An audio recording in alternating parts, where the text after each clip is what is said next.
কাল পরে আসছে, মনে হয় খুব বৃষ্টি হবে।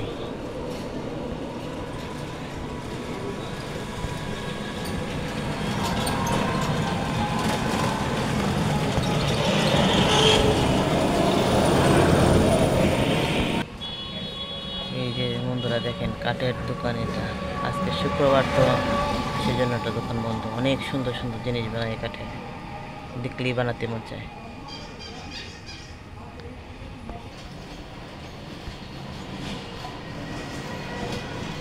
এদিক দিয়ে দেখেন তিল কিভাবে কালো হয়ে আছে।